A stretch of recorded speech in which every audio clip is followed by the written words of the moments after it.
big hits and 7 licks ago, or before daddies, swung forth onto this sweet and groovy land, a new nation hip to the cool sweet groove of liberty, and solid scent on the ace vibe that every cat and kitty, whether red, white or blue, is created solid and in front. I will now perform some of Willie the Shake for you.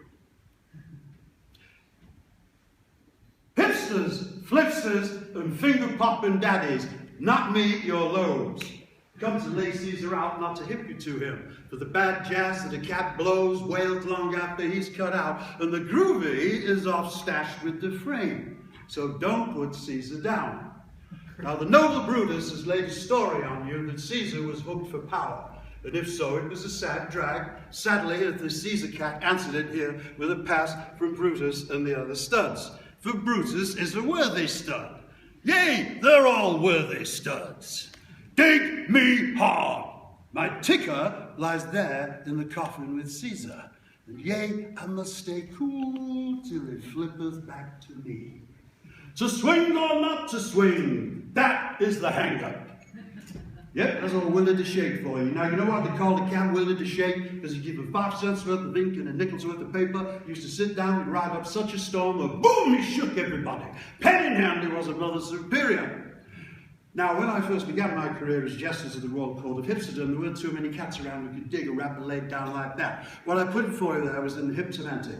I'm now about to explain to you the derivation of Hypsomantic, where it comes from and where I come from, and how we both came to be. But in essence, the idea of the Hypsomantic is a way of speaking that I've developed that brings the old towards the new, along the very tip of now, to the zing of the yellow brick road, to the celestial city of forever. I think you'd agree. Now, it might be cool if I was to lay a little background information on you of how I entered this planet's orbit. It all began with Mater and Pater. And let's start with mother. Sweet Annie Laurie, she was called. She was half Cherokee and she was half Scottish. Used to call my uncle Hawkeye the New. My father, dear old Bill, came from a little tiny village in the north of England called Manchester. And his before daddy owned Manchester Racecourse. But you know the phrase, the black sheep of the family? You all know that? Yeah, the black sheep. Well, my father was double black with a couple of added deuces. He was so black you couldn't see him in the midday. He gambled on the fillies and he lost on the fillies and he lost everything. He lost the race course, went to somebody he didn't know, nobody ever knew, and he decided to start a new life in the new world. So he set off to the Californian gold rush of 1849. Unfortunately, this was 1890. However, he ended up with Sweet Annie Laurie in a little town called Tulamane up in the mountains in the Sierra Nevada. And it was there that I swung forth onto this sweet and groovy planet in the year 1906. When I came of age, I climbed to the top of a tree to be a lumberjack because that's all you could do out there, but I just couldn't cut it. So I climbed down and I set off into the Nevada desert and followed that yellow brick road. And it was there that I took up with the traveling folk, the show folk, the circus folk, the this, that, doobly-da, whip-whack folk. We hung out everywhere we could, digging what we could, and we had to survive by entertaining people. And one of the gigs that I did back then was called walkathons. Y'all remember them? Surely the walkathon, where scores of cats and kiddies from round and about would gather together and they'd walk round and round and round and round in circles for days and days on end, until one was left. And they were declared the ace of strut. Now, folks would pay 50 cents just to go and watch the little cats and kitties going round and round and round. And they needed people to entertain them. And that's what I did. And that's where I learned my trade. And it's also there that I learned that people possess 2 things that nobody could or should take away from them: truth and dignity. As I said at the beginning of this rap, Abe Lincoln made a speech about it after the Battle of Gettysburg. 4 big hits, 7 licks ago, or before daddies, laid forth on this sweet and groovy land, a new nation, hip to the cool sweet groove of liberty, solid scent on the ace vibe that every cat and kitty, whether red, white or blue, is created solid, level and in front, and the big law for all you cats and kitties is you will not be scratched in the big race. Only I learned pretty quickly that most of the cats and kitties I knew weren't even in the running for the big race, let alone getting scratched from it. Well, I soon moved to Chicago. me get to a rap in a minute and show you about the Hypsomatic. And it was there that everything began to get together. I was working in clubs run by people like Frank Nitti and Al Capone, and let me lay a freaky little wig bubble on you about Al Capone. That cat was so heavy they threw the mold away before they made him. I lived and breathed, and I was getting out with my favourite cats, the Jazzmen. We were hanging out in the clubs, and I longed to play an instrument like the swinginest cats could, but I couldn't play anything worth shit to a tree except for my mouth. And so I practiced very, very hard to let my tongue fly free like a bird on the wings of my imagination. And it was there in the gin palaces, the speakeasies, and the dives of Chicago that I learned another lower, noble lesson. I learned that the American Negro spoke a language of such power, purity, and immaculate beauty. It was a power that said, "By hip zigzag, everything is understandable." This is the birth of the Hypsomatic. Yes, indeed, ladies and gentlemen, it certainly was. Now, another thing happened to me there. An old circus hand dubbed me Lord Buckley, and I thought, oh, henceforth, in my newly highly exalted position, I will treat every cat and kitty, whether red, white, or blue, solid level in front. We will all be equal. Every one of you in this room is now a lord or a lady, and you are now in my royal court. See, we're all equal. Isn't it fabuloso? Everything is understandable. The day I was knighted, we had a party. It went on for 3 mother-loving years, and our court was held at night, and mad, wild, crazy, joking, smoking, leaping people. It was then that I saw the light, and we set up in the royal court the Church of the Living Swing.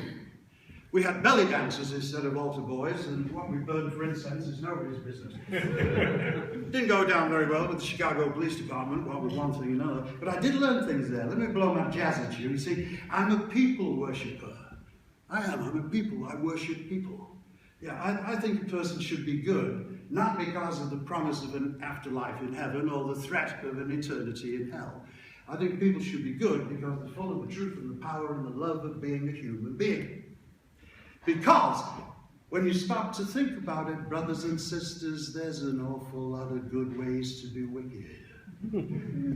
I think people should worship people, I really do. I want to worship something I can get my hands on, something I can get my brains on.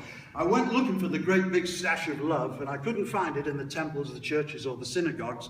I found it in gigs like this. Everybody gathered together to have a swinging good time. That is what love is all about, brothers and sisters. Now, my lords and ladies of the royal court, let me hip you to a little something. When you make love, make it. Dig it? A little strange truth. Not truth, it really is. No, but it goes out beyond the bounds of our practiced credulity. Yes, indeed. A little truth is a strange thing, is it? Let me tell you a little story about one time I was in Chicago. And I began to lie to myself. Really, mainly to myself, up to the point that I lost the love that I had for the people around me. And they lost the love that they had for me. I couldn't get on. I didn't know that I loved them. I didn't know that they loved me, and I backed away from all those love strands. And I was doing pretty well. I had money in my pocket, and a brand new set of wheels. I was playing every joint I wasn't smoking. But I didn't want to go anywhere. I knew I wanted to be somewhere because where I was at was no place. But I didn't want to go anywhere. I didn't want to see anybody new. I didn't want to see anybody I didn't know. I didn't want to see anybody I didn't even know that I didn't know yet. I just wanted to be on my own, alone. So, I was drinking of the good juice and smoking of the good weed. Suddenly, I decided to go to the Club de Liza. Didn't have to go to the Club de Liza, but I had to go somewhere.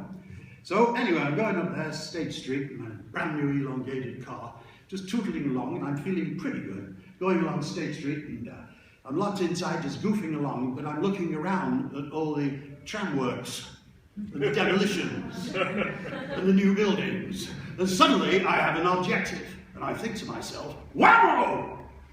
Look at these streets. These rotten, foul-headed freaks. Death to them! Who is running this city?